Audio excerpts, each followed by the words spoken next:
Сорилт өөрийн төрсэн анх басаа гэдэж Лилогийн эцэг эхийн аминд хүрсэн байх. Угийнхаа ээжийнх нь арьсаар хийсэн байх боломжтой юу? Тэгэхээр араад нь зарснуудаа устгасан гэсэн үг. Ерөнхийдөө хүслийнхэн дагуу болё гэх юм бол Аладдин Жасмины ахалт болж таарч штэ. Махан биетэй байсан бол зүгээр л тэ бэрдийн тоглоом байсан гэсэн үг. Энэ бүр үнэхээр маш эвгүй. За, hello guys. Дараагийн бичлэгэнд татам орил. Энэ удаагийн бичлэг хэдүүлээ яах вэ гэхээр Walt Disney Pictures-ийн Kugel's киноны маш аимшигтай нууцуудын талаар хамтаа үзэх болно. Энийг бэлтэж байхдаа би өөрөө ч маш их гайхлаа тэгээд. Өнөөдөр бичлэг хийхээс өмнө та лайк дараа, subscribe дарж дэмжих битээ мартаарай. Энэ бичлэг маш их цаг хугацаа зарцуулж, энерги зарцуулж бэлтэж байгаа юм шүү. Та тэрийг минь үнэлээд лайк, subscribe. За хамтаа эхэлцгээе.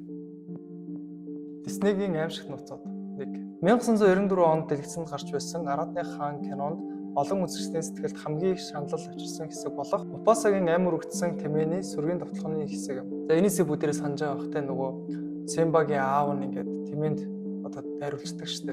Гэвч он жилүүд өнгөрөх тусам фэнүүд нэгэн хачиргалтай асуултыг тавьж эхэлсэн.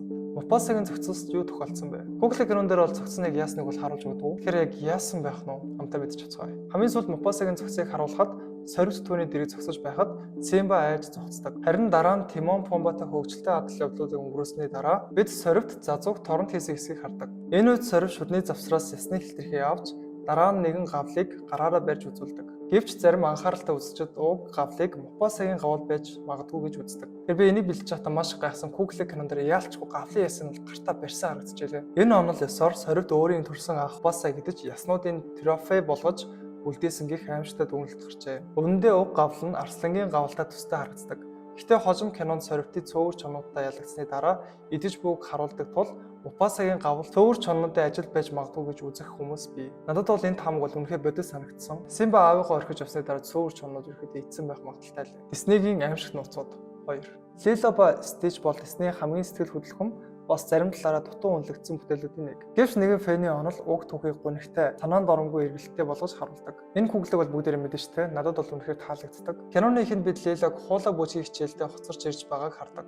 Учир нь тэрээр пууж хэмээх загсанд 7 хоног бүр самрын тос төргсөн тал хавчирч өгдөг. Түүнээс яагаад ингэж байгааг нь асуухад Lilo учир нь пууж цаг агаарыг хяндаг гэж хариулдаг. Энэ нь Lilog өрмөцсөн чанарыг харуулах мэт санагдавч зарим фэнүүд үүний цаана харанхуй түүх нуугдаж байж магадгүй гэж үздэг. За нэг харанхуй түүх бол авц шүү. Киноны дараах хэсэгт Lilогийн эцэг их бороотой шөнө машины ослоор нас барсан гардаг бөгөөд осол цаг агаарын муу нөхцлөөс үүдэлтэй байсан гэж ойлгогддог. Харин цаг агаарын хэн хяндаг гэж Lilo итгэдэг билээ. Тиймээс Lilo пуужийг эцэг эхийнх нь өхөлд хариуцлагатай гэж боддог бөгөөд түүнд талах авчирч өгөх нь ирээдүйд борооны шуурга гарч дахин осол гарахаас сэргийлнэ гэж итгэдэг байж магадгүй. Гэтэ жирийн загас цаг агаар яаж хянж чадах вүлээ? Зарим фэнүүдийн үзэж байгаагаар пууж үнэндээ жирийн загас биш, харин Moana киноны Maui байх боломжтой аж. Үүний нотлохоо гайхмаар үнэмшилтэй. Та нөгөө Moana гэдэг Kugel's киног ерөнхийдөө үзчихсэн байх. Тэн дээр нөгөө бүх төрлийн ид шид цаг агаарыг өдөрдөг Maui гэдэг дүр гарч ирдэг. Нэгдүгээр Lilo ба Stitch орчин үеийн Хавайд өрнөдөг бол Moana эртний Полинезийн номгийн цаг үед өрнөдөг. Хоёул Полинезийн гурвалжингийн нэг хэсэгт багцдаг.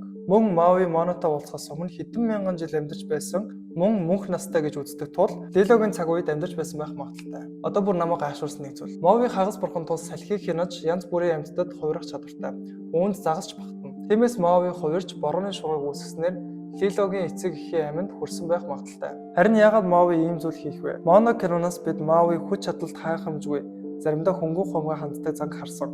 Киноны төгсөлд Maui өөрчлөгдсөн мэт боловч магадгүй өөрийн мэдлгүй эсвэл зориуд дахин хуучин зангаа гаргаснаар Lilогийн амьдралыг гонигт явдлаар дүүргэсэн байж болзошгүй. Гэтэ энэ дэр нэг хачиргалтай юм. Lilогийн амьдарч ирсэн тэр нөгөө арал нь Maui Kugel's кинон дээрч болсон ингээд арал хിവэр харагддаг штэ. Тэгэхээр уг үндслэлээр ерөөхдөө Maui Lilогийн гэр бүлийг хөнөөсөн гэсэн үг. Та комментс дээр бас сэтгэлээ бичээрэй. Disney-гийн аимшигт нууцуд 3. Frozen бол Disney-гийн хамгийн алдартай бүтээлүүдийн нэг бөгөөд Эгч дүүсийн хайр, нөхөрлийн тухай сэтгэл хөдлөм түүхийг өгүүлдэг. Гэтэ энэ киноны тухай нэгэн харанхуй эвгүй нууцыг агуулж байж магадгүйг та мэдэх үү. Киноны гол дүрүүдийн нэг хайр татам бог Sven бөгөөд тэр хүмүүс солборлагч Kristoffийн үнэнч хамтрагч билээ. Гэвч фэнүүдийн гаргасан нэгэн онол тэдний түүхийг харанхуй болгож байна. Энэ нь Kristoffийн хүрмийн дотор тал Sven-ийн эхийн арьсаар хийгдсэн байж болцсогүй гэсэн таамаг юм.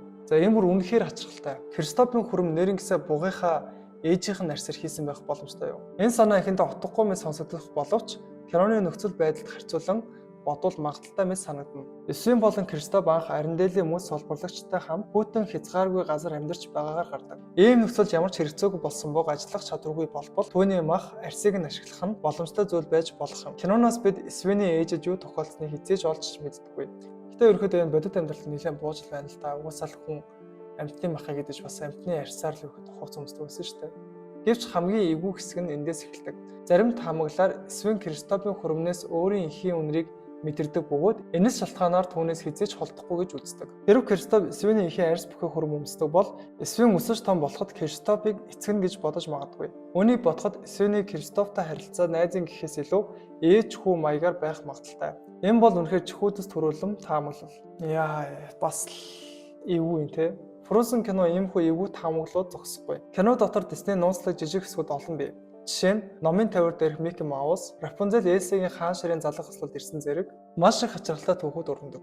Гэтэ Google кино болгоныг Marvel шиг ингээд холбоотой байвал айгүй гоё хаа гэж өргөд боддог шүү дээ. Disney-гийн аимшиг нууцуд. Гоо үзэсгэлэн ба Аратан кинонд Бэл хараалтай цайзын баруун зүгүүр нууцлах хэсэгт очдог. Тэдний шилэн дотор хамгаалагдсан, элбэтүүлсэн, сарнай болон тоосон дарагдсан, эвдэрсэн, хэмхэрсэн тавилганууд олддог. Гэтэ энэ дүр зураг нэгэн хачирхалтай асуулт төрүүлдэг. Баруун зүгүүрч яг юу болсон юм бол? Энэ талаар нэгэн харанхуй таамаглал бий. Хараал эзэн цайзын бусад эцэгт Юмер, Cosworth зэрэг тавилганууд өмнө цайзын зарснаар байсан гэж гардаг. Харин баруун зүгүүрт байгаа эвдэрсэн тавилганууд ч бас хуучин зарснаар байсан байх магадaltaй. Таамаглал ёсоор Аратан эхэндээ хувирч хараал хүртсэний дараа түүний хамгийн ойр байсан зарснаар түүнд туслах гэж очсон боловч тэд ч бас тавилга болж хувирсан гэж. Гэвч Аратан өөрийн хувирсан төрхөнд уурлаж сэтгэлээр унан түүн рүү ойртсон байсан тавилгануудыг өөрийн зарцнарыг устгасан байж болох юм. Үүний улмаас баруун зүгээр эвдэрсэн байрлалуудын булш мэд болсон. Тэр Google кинонд гараад байгаа тэр тавилганууд өмнөхөн байсан шүү дээ. Тэгэхээр баруун зүгүүрт эвдэрсэн байсан тавилгануудсанд ерөөдөө хүмүүс байсан гэсэн үг. Тэгэхээр Аратан зарцнуудаа устгасан гэсэн үг. Энэ бүр үнэхээр маш эвгүй. Энэхүү таамаглал тохирч байгаа нэг зүйл бол хараалд идэгдсэн сарнаа яагаад баруун зүгүүрт хадгалагдах вэ гэдэг асуулт юм. Учир нь хинч тэнд байгаа тавилан хүмүүсийн сүнснүүдэд тулгархаас айдаг тул баруун зүгүүрт аюултай газарт тооцогддог. Гэхдээ энэ таамаглал нь үүгээр дуусахгүй. Киноны нэгэн хэсэгт Бэл цайзаас цугтах үед Аратан түүнийг чоннуудаас авардаг. Зарим фэнүүдийн үзэж байгаагаар эдгээр чоннууд Бэлийн цайз руу буцааж хараалыг тайлахад туслахыг хүссэн байж болох юм. Учир нь эдгээр чоннууд ч бас цайзын хуучин хамгаалагч нар байсан бөгөөд элвчний хараал өртсөн аж. Энийг бэлдэж байгаа үед нэрээ яагаад байжлахгүй гэж бодогдсон шүү. Чоннуудсандээ хараагдаад тэгээд буцаад цайзын хараалыг тайлахын тулд бас дайрсан байж болно шүү дээ.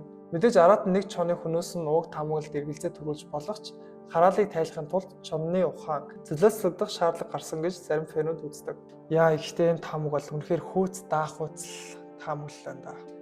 Disney-гийн аимшигт туугууд 5. Аладдин кинонд Аладдин Жасмины сэтгэлийг татахын тулд өөрийгөө жинхэнэ ханхуу болгохыг хүсдэг. Эцэст нь түүний хүсэл биелж бид ад жаргалтай амьдардаг. Гэхдээ Бердэншид үнэхээр яг хүслийнхэн дагуу ажиллах байсан талаар та бодож үзсэн үү? Нэгэн харанхуй таамаглал энэ асуултанд хариулт өгч маш эвгүй үр дүнд хүргэж байна. Гэхдээ яг та асуултыг сонссон бол Бердэншид үнэхээр хүслийнхэн дагуу ажилласан бол гэж шүү дээ. Одоо бүр маш сонирхолтой хэсэг гарч ирнэ. Аладдин ханхуу болъё гэж хүслээ эхлэхэд Жини зүгээр л түүнд эд баялаг нэр хүнд өгөхөөс илүү хийсэн байж магадгүй.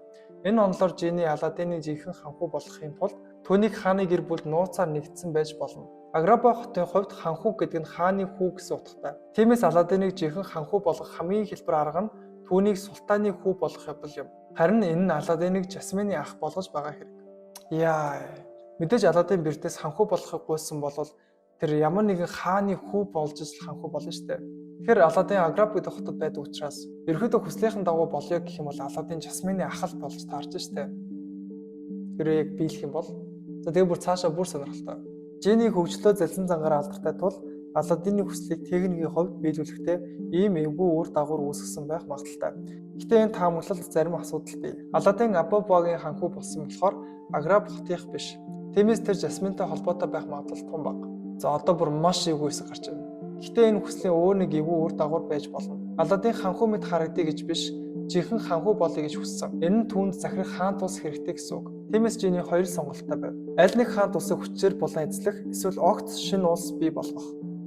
Жапар Абабагийн талаар урд нь сонсож байгаагүй учраас энэ улс Бердийн шидээр хоосноос бий болсон байж магадгүй. Инхийн тулд Берд иргэд болон байрлалууд амьтад эдийн засгийг бүхэлд нь бүтээх ёстой байв. Харин Берд үүнийг яаж хийсэн бол?